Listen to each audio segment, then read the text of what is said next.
The photograph lay on the table, an unassuming piece capturing a moment that seemed ordinary at first glance. It was taken on a family picnic, the sun filtering through the leaves, laughter frozen in time. Yet as Samantha stared at it, she felt an unsettling chill creep down her spine. Something was off. A distortion in the background that tugged at the edges of her memory, an absence more frightening than a presence, like a shadow lurking just beyond the frame of perception. Days passed, and the photograph began to haunt her, invading her dreams where the once familiar faces twisted into grotesque caricatures of joy, their eyes devoid of color, as if calling out for something lost.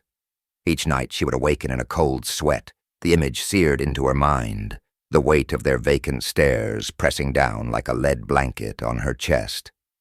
Desperation drove her to seek the truth hidden behind that seemingly innocent snapshot, a truth that felt more like a warning, whispering that she was not alone in her home, that whatever lived within those captured smiles was growing restless.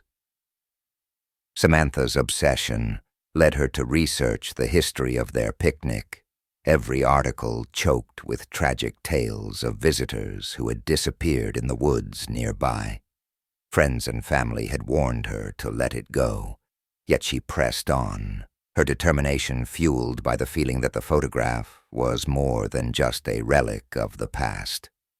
One fateful evening, she boldly decided to return to the site, clutching the photo like a talisman, driven by the belief that confronting the source could free her from the pull of the abyss stretching out behind those hollow eyes.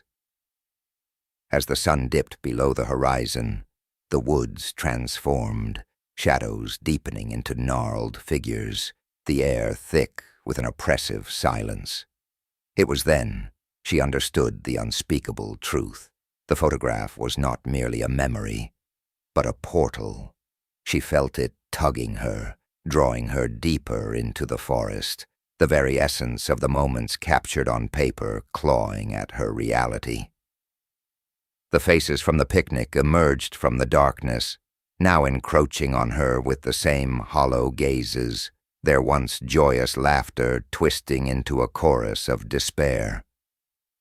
In an instant, she realized that the photograph had ensnared not just their lives, but was now claiming her own, forever tethering her to the moment that should have never been. Every evening, Lily sat at her kitchen table, gazing out the window, as dusk fell over her quiet neighborhood. The stillness was a comfort, but it was also deceptive, hiding the underlying unease that had been creeping into her thoughts. One night, the phone rang, breaking the silence, and she answered, expecting a mundane conversation. Instead, a voice, low and distorted, whispered her name, sending a chill up her spine. There was no greeting, no introduction, just her name, repeated with a sense of familiarity that unnerved her. Days turned into weeks, and the calls continued, each time the same unsettling voice murmuring her name, leaving the line open for long, suffocating seconds before hanging up. Lily grew increasingly paranoid, her mind racing with questions. Who was this person? How did they know her name? She tried to brush it off, attributing it to a prank. Yet the feeling that someone was watching her transformed her home into a prison. Soon she found herself waking in the middle of the night, clutching the phone, waiting for the inevitable call, feeling as if the walls were closing in around her. One evening, as she prepared for bed, the phone rang again. Heart hammering, she answered, filled with a mix of dread and helplessness. The voice was softer this time, almost soothing. But its words were chilling. It spoke of her life in minute detail, revealing secrets she had never shared with anyone. Each revelation felt like a violation, unmasking her fears and vulnerabilities. She sank deeper into despair, the weight of the voice's knowledge pressing down on her as she realized just how exposed she truly was, trapped in a web woven by this unseen predator. That night, She made up her mind to confront the caller, to reclaim her peace. After another call, she demanded to know who they were, her voice shaking with a mixture of anger and fear. The response was an eerie calm, saying her secrets were safe, but they would be there whenever she needed them. It wasn't until she hung up that the reality struck her. She had revealed her fear, and in doing so, she had given them power. The calls ceased, but the feeling of being watched lingered, wrapping around her like a shroud. Lily knew she would never escape the haunting presence of the mysterious caller. The cold, damp air of the abandoned mental asylum seemed to cling to Emily as she stepped through the creaking doors, remnants of a life once lived echoing faintly in her ears. Shadows danced in the corners of her vision, quick and fleeting like the memories she tried to suppress. Each step deeper into the asylum felt like a descent into her own psyche, a mirror reflecting her fears, doubts, and unresolved trauma from her past. The dim light filtering through the cracked windows whispered secrets as long forgotten, enticing yet haunting, as if the walls themselves knew the stories they contained. As she wandered through the decaying hallways, Emily encountered remnants of the patients who once roamed these very spaces. A rusted wheelchair sat abandoned, its wheels caked in dust, and faint scratch marks on the wall suggested a desperate escape.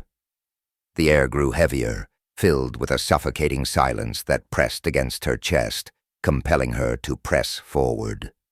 She felt eyes upon her, a lingering presence that unsettled her, yet fueled her curiosity, drawing her deeper into the labyrinthine corridors where the past and the present entwined. In one of the rooms, she found a faded collection of photographs strewn across the floor. Faces stared back at her, eyes wide with a mixture of fear and madness, frozen in time. The room pulsed with a strange energy as whispers began to seep into her consciousness, tales of abandonment, betrayal, and isolation playing out in her mind like a movie on an endless loop. The photographs seemed to shift beneath her gaze, the expressions morphing into grotesque parodies of suffering, mocking her own struggles, as if to claim her as one of their own. A single door at the end of the corridor caught her attention, adorned with peeling paint and an aura of foreboding. She could hear a soft, rhythmic humming from within, dragging her closer like an unyielding tide. With each step, the humming intensified, revealing an overwhelming sense of dread mingled with an inexplicable allure. As she reached for the handle, a sudden chill enveloped her, a gentle yet insistent voice in her mind proclaiming that some doors are best left unopened. In that fleeting moment, she realized the asylum was not merely a building, but a living entity feeding on her fears, and the true horror lay not within its walls, but within herself.